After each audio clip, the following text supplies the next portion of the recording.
سوچنے کی کوشش کیجئے. کسان بڑی محنت سے کام کرتا ہے, پودا ڈالتا ہے, پانی ڈالتا ہے, اس کو دھوپ ملتی ہے, زمین کو دھوپ ملتی ہے, وہ بار بار اس کو مٹی کو کریدتا ہے, اس کو فریش رکھتا ہے, ٹھیک ہے نا, کیڑے وغیرہ ہٹاتا ہے. لیکن بیج کا اگنا اس کے ہاتھ میں ہے. سوچو ذرا, بیج کا پودا بننا اس کے ہاتھ میں ہے کیا؟ نہیں. اور بیج کو پودا بنانے والا کیا وہ ہے؟ اس نے کیا کیا؟ آسان کام. اس نے کیا پانی ڈالا ہے, پانی ڈالا. اس نے انجینئرنگ نہیں کی, نہ اس نے اس کے سیل بنائے ہیں, نہ اس کی اسٹیم سیل نکالا, اس کا کچھ بھی نہیں نکالا. اس نے کیا کیا؟ صرف پانی ڈالا ہے. اس نے تھوڑی سی مٹی ادھر سے ادھر ہلائی ہے, اس نے بس یہ کیا ہے. لگتا تو یہ کہ بہت زبردست محنت کی ہے, لیکن اصل کام کس نے کیا ہے؟ اصل کام اس نے کیا ہے. پودا تو اس نے نکالا ہے. ماں جو ہے, جب اس کا بچہ ہونے والا ہوتا ہے تو اس کو بڑی مشکل ہوتی ہے. بچہ بڑا ہوتا چلا جا رہا ہے, پیٹ بڑا بھاری ہوتا چلا جا رہا ہے, پیٹھ میں بھی درد شروع ہو گیا, اب لیٹا بھی نہیں جاتا, سویا بھی نہیں جاتا, الٹی بھی آتی رہتی ہے, کچھ کھانا نہیں ہضم ہوتا. مشکلیں تو بڑی ہیں. لیکن جب بچہ پیدا ہو رہا ہے تو بچے کی اپنی دیکھ بھال کون کر رہا ہے؟ اندر پیٹ کے, اس کے اندر ہے, لیکن وہ پھر بھی اس کا خیال نہیں رکھ سکتی.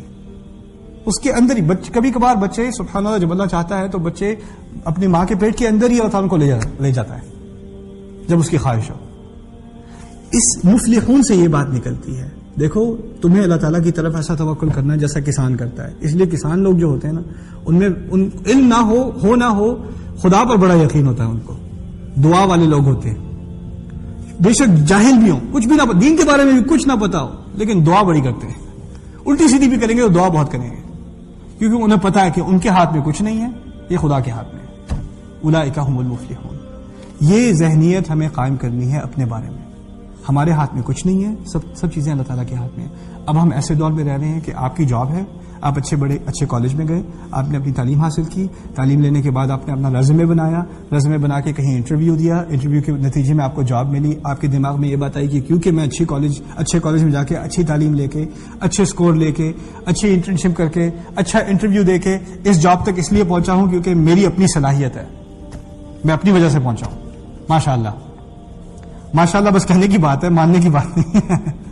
ماشاء اللہ جو خدا چاہے, یہ نہیں. ماشاء اللہ کا مطلب ہمارے کیا پتا ہے, میں بڑی زبردست چیز ہوں. اس کا اردو میں ترجمہ میں آپ کو کر دوں. عربی میں ترجمہ اس کا اور ہے, اردو میں اور ہے. اردو میں ماشاء اللہ کہتے ہیں دس از ماشاء اللہ. اصل ذہنیت کیا ہے؟ میں جو کچھ بھی کر لوں, میں جتنی بھی محنت کر لوں, اللہ تعالیٰ کی طرف سے جب تک مدد نہیں آئے گی کچھ نہیں ہوگا. فارمولا کیا ہے؟ تمہیں کسانی کرنی ہے, تمہیں محنت کرنی ہے, پھر جا کے آخر میں جو پودا نکلے گا کس کی طرف سے نکلے گا؟ اللہ تعالیٰ کی طرف سے. تو اس میں دو چیزیں ہیں. یہ اس بات سے میں اس بات پہ ختم کرتے اس تقریر کا ختم کرتے ہیں انشاءاللہ. وہ کیا ہے کہ آپ کی طرف سے ایک محنت ہے, آپ کی طرف سے کھیتی باڑی ہے, اللہ تعالیٰ کی طرف سے کیا ہے؟ پودا نکلنا ہے. اگر آپ کھیتی باڑی نہ کریں, پودا نکلے گا؟ پودا نہیں نکلے گا. اور پودا نہ نکلے تو آپ کہیں یہ تو خدا نے نکالا نہیں پودا, میری تقدیر میں ہی نہیں تھا پودا. میں تو چاہتا تھا کہ میں بڑی دعا کی کہ پودا نکلا ہی نہیں. دیکھو, تمہیں پہلے محنت کرنی ہے, کام کرنا ہے, کام کرنے کے بعد دعا کرنی ہے. کام کرنے سے پہلے نہیں دعا کرنی, کام کرتے وقت دعا کرنی ہے, کام کرتے دوران دعا کرنی ہے. ٹھیک ہے نا؟ پھر مدد آئے گی اللہ تعالیٰ کی طرف سے. اب اس میں جو ایکسٹریم ہے وہ یہ ہے, کچھ لوگ ہیں جو کہتے ہیں میں نے کام کیا ہے اسی لیے کامیابی آئی ہے. دوسری طرف کیا ایکسٹریم ہے, میں تو کچھ کر نہیں سکتا بھائی, سب اللہ کے ہاتھ میں ہے, وہ کرے گا تو کرے گا, میں کیا کر سکتا ہوں. یعنی میں نے کچھ کام نہیں کرنا, اسی نے سب کچھ کرنا ہے. قرآن کا فارمولا کیا ہے؟ مفلح سے بات کیا نکلتی ہے؟ تم نے اپنا کام کرنا ہے, خدا نے اپنا کام کرنا ہے. جب تک تم اپنا کام نہیں کرو گے خدا اپنی طرف سے نہیں کرے گا. پھر تم اللہ تعالیٰ کو تم کچھ نہیں کہہ سکتے مدد ہی نہیں آئی, میں تو بڑی کوشش کرتا رہا. نہیں. اور صرف یہ کہ تم نے کوشش کی, تم نے محنت کی, اس کا مطلب یہ نہیں کہ اللہ تعالیٰ پر واجب ہے کہ وہ تمہاری طرف جس چیز کی تم توقع کر رہے تھے وہ تمہیں لا کے دے. نہ, جب اس کی مرضی ہوگی دے گا.